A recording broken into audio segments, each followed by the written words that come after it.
Halo, hari ini aku lagi pengen bahas Taylor Swift lagi gitu ya. Karena ya selain kalau aku lihat nih engagementnya tuh paling banyak kalau aku lagi ngomong Taylor Swift. Tapi maybe it's time for me gitu ya untuk mulai ngomongin Taylor Swift tapi dengan sudut pandang yang lebih akademis gitu. Nah, dan aku kira ini juga sangat relevan gitu ya dengan kajian di STAIR, Science, Technology, and Art International Relations. Kenapa? Karena sebenarnya bicara mengenai Taylor Swift, bicara mengenai musik, itu juga nggak bisa lepas dari berbicara mengenai fenomena politik global kayak gitu.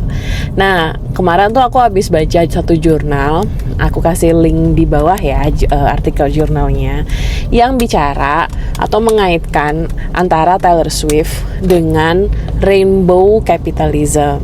Apa sih yang dimaksud dengan rainbow capitalism? Rainbow capitalism itu kalau boleh aku sederhanakan gitu ya, adalah bentuk ini loh, kayak apa ya, kayak bentuk dukungan terhadap kelompok LGBTQ, tapi sebenarnya dukungan ini semata-mata untuk kepentingan ekonomi atau untuk semata-mata untuk kepentingan profit, ya dapat profit gitu. Ya mungkin sederhananya kayak ya rainbow capitalism itu gimana supaya sekarang target pasar LGBTQ ini bisa jadi bisa mendapat bisa menjadi komoditas untuk mendapat keberuntungan atau mendapatkan untung kita kayak gitu ya. Sorry agak belibet ngomongnya. Tapi apa kaitannya Taylor Swift dengan rainbow capitalism?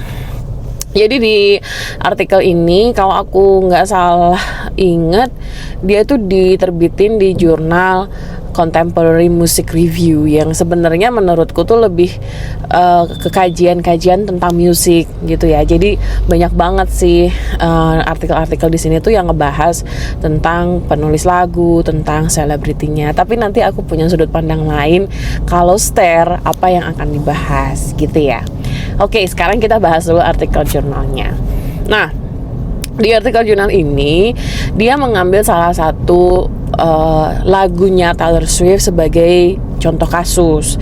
Lagunya itu adalah Look What You Make Me Do. Sorry salah. Bukan Look What You Made Me Do, yang You Need to Calm Down gitu. Yang itu lagunya yang diangkat, You Need to Calm Down. Karena mungkin buat teman-teman Swifties udah pada ngerti ya, tapi mungkin buat yang nggak ngerti, You Need to Calm Down ini memang bentuk secara eksplisit gitu ya, bentuk dukungan Taylor Swift terhadap kelompok LGBTQ ini. Jadi dari liriknya ada yang kalau nggak salah bilangnya shade doesn't make anybody less gay, kalau nggak salah gitu. Terus kalau dilihat juga dari video klipnya gitu ya, video klipnya tuh juga ada banyak kalau boleh dibilang tokoh-tokoh, aktor-aktor LGBT yang jadi pemeran di video klipnya ini gitu. Jadi kalau boleh dibilang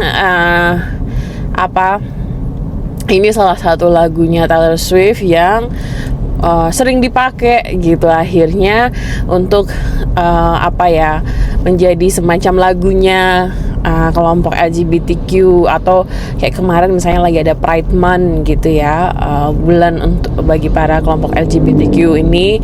Nah itu dijadikan lagu yang sering dinyanyikan gitu. Bahkan misalnya di konser-konsernya juga kemarin sempat, kalau nggak salah ya di Era Tours, Taylor juga sempat ngomongin tentang Pride Month ini gitu. Jadi kalau boleh dibilang kan di satu sisi Taylor ini seolah-olah ally gitu ya, ALLY ya, bukan ALIY ally atau teman, pendukung bagi gerakan untuk mendorong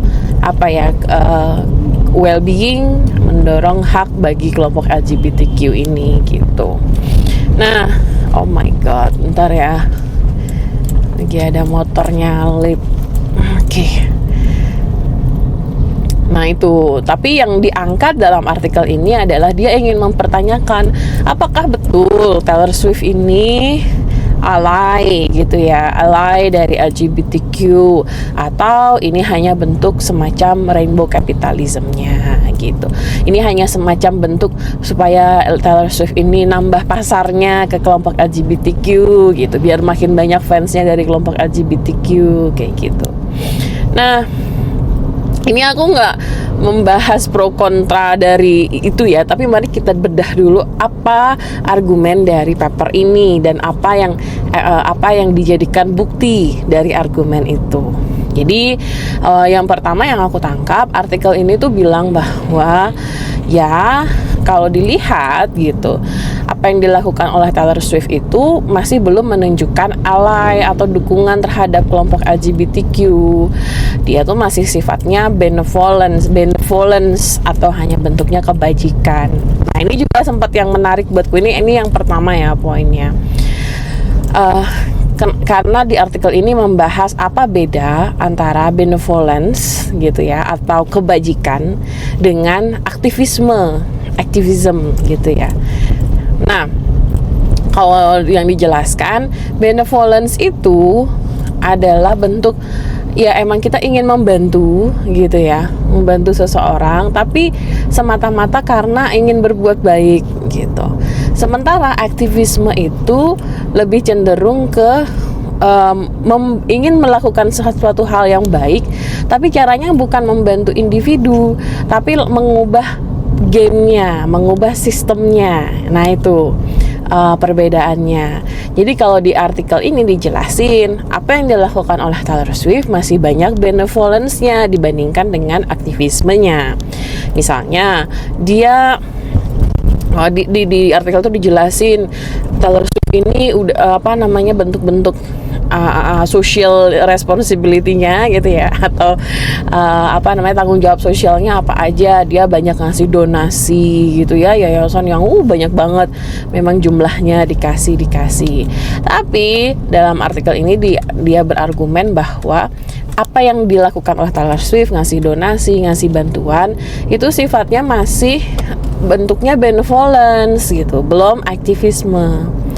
Nah, aktivisme itu mungkin yang dibayangkan adalah bagaimana sebenarnya Taylor Swift itu misalnya bisa ikut protes, ikut demo, atau ikut menyuarakan langsung gitu ya, apa yang menjadi aspirasi dari rekan-rekan dari LGBTQ misalnya, atau bahkan memberikan ruang gitu ya bagi kelompok-kelompok LGBTQ supaya mereka lebih didengar suaranya, misalnya kayak gitu.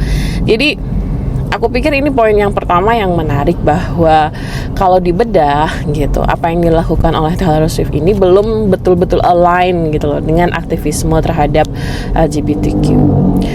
Terus yang kedua, yang menarik adalah bentuk dari rainbow kapitalismenya ini gitu. Kenapa? Karena kalau dilihat memang video klip. Jadi memang ketika dia dilihat ketika dia melibatkan kelompok LGBTQ, ketika akhirnya dia menambah lirik tentang gay dalam lagunya, aku pikir dalam artikel itu menjelaskan bahwa ya ini hanya bagaimana dia mencoba untuk menggaet gitu loh lebih banyak fans di kelompok LGBTQ-nya. Nah, gimana menurut teman-teman? Setuju apa enggak dengan artikel ini? Tapi kalau menurut aku ya, sekarang aku mau share sudut pandangku. Kalau bicara tentang aktivisme dan juga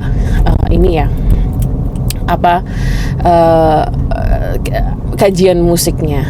Jadi kalau menurutku artikel ini reviewku, artikel ini tuh masih hanya fokus pada Taylor Swift-nya as person gitu ya, hanya sebagai Taylor Swift sebagai pengarang lagu.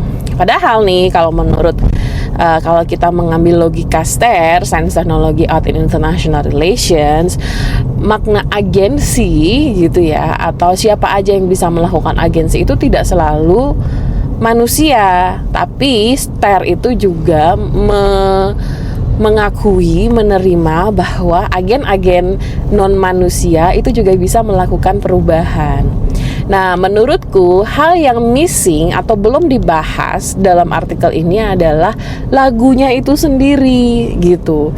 Karena seringkali ini sih menurutku, kalau kajian yang non-stare gitu ya, itu masih selalu fokus pada orang, pada tokoh, pada aktor manusia gitu. Padahal sebenarnya buat aku, yang aku lihat, yang aku observasi, lagu You Need to Calm Down ini itu juga memberi punya agensinya sendiri.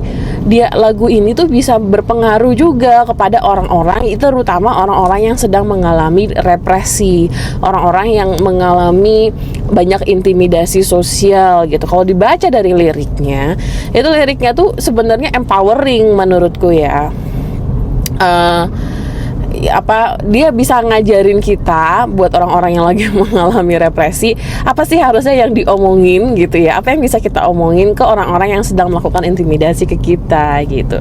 Misalnya kata-kata tentang hey, you need to calm down, you're being too loud gitu. Dan itu tuh kan menurutku adalah kata-kata yang mungkin buat orang-orang yang sedang mengalami represi, orang-orang yang mengalami intimidasi bisa lupa gitu. Oh iya, gue tuh juga punya hak loh untuk ngingetin orang yang ngebully gue atau orang yang mengintimidasi gue, lu harus diam gitu, you need to calm down kayak gitu.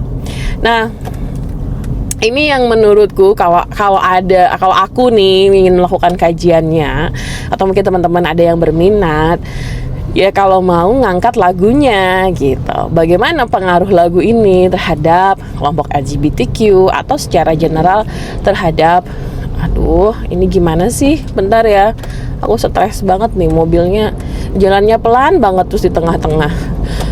Akhirnya bisa lewat. Nah gitu, sorry kepotong lagi. Jadi gimana pengaruh dari lagu ini, agensi seperti apa yang dilakukan oleh lagu ini. Terus mungkin pertanyaan lain, lagu ini kan bahasa Inggris.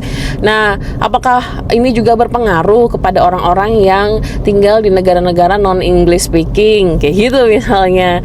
Terus seberapa sering misalnya lagu ini dipakai untuk demo, atau misalnya dipakai untuk menyuarakan aspirasi. Nah, kayak gitu loh menurutku ya yang bisa diangkat. Jadi kita jadi di satu sisi, kalau artikel yang tadi ngebahas aktivisme atau aktivitas yang dilakukan oleh si Taylor Swift, nah kalau Stare menurutku bisa fokus pada apa yang menjadi agensi dari lagunya sebagai non-human aktan, sebagai non-human agents atau aktan. Nah, itu yang pertama. Terus reviewku yang kedua adalah kalau bicara tentang aktivismenya Taylor Swift, menurutku memang kalau melihat dari lagunya dan isunya tentang LGBTQ mungkin nggak begitu kelihatan aktivismenya Taylor Swift. Tapi kalau ngelihat aktivisme Taylor Swift di dunia industri musik, menurutku that's another different questions yang perlu diangkat gitu ya. Bahwa kalau misalnya di artikel ini kan dibilang salah satu kritiknya adalah itu bukan aktivisme, itu lebih ke rainbow kapitalisme, karena keresahan yang dilakukan oleh Taylor Swift itu dia kayak mencampurkan keresahannya dia, struggle-nya dia dengan keresahannya kelompok LGBTQ, sampai-sampai misalnya membuat seolah-olah image-nya bahwa Taylor Swift ini bisexual misalnya kayak gitu kan. Tapi menurutku kalau kita bicara tentang aktivisme Taylor Swift di dunia industri musik, justru bicara tentang keresahan pribadi atau struggle pribadi itu menjadi motivasi terbesar dari aktivisme dia sebenarnya gitu. Bagaimana misalnya Taylor Swift ini bisa mengalahkan tanda kutip atau membuat platform seperti Apple Music, Spotify tunduk sama dia, dan ketika platform ini tunduk sama Taylor Swift justru malah menguntungkan artis-artis lain yang ada di platform itu. Menurutku itu bentuk aktivismenya Taylor Swift yang berasal dari keresahan dia sendiri gitu. Nah, mungkin lain waktu kalau ada yang berminat bahas ini, aku akan bikin videonya next time gitu ya. Aku harus ngumpulin dulu bahannya tentang aktivisme dia di industri musik. Tapi mungkin segitu dulu buat teman-teman. Semoga ini bisa menambah sedikit referensi tentang Taylor Swift gitu ya. Terus kalau ada isu lain yang mau dibahas tentang Taylor Swift, jangan lupa tulis di kolom komentar. Makasih yang udah dengerin.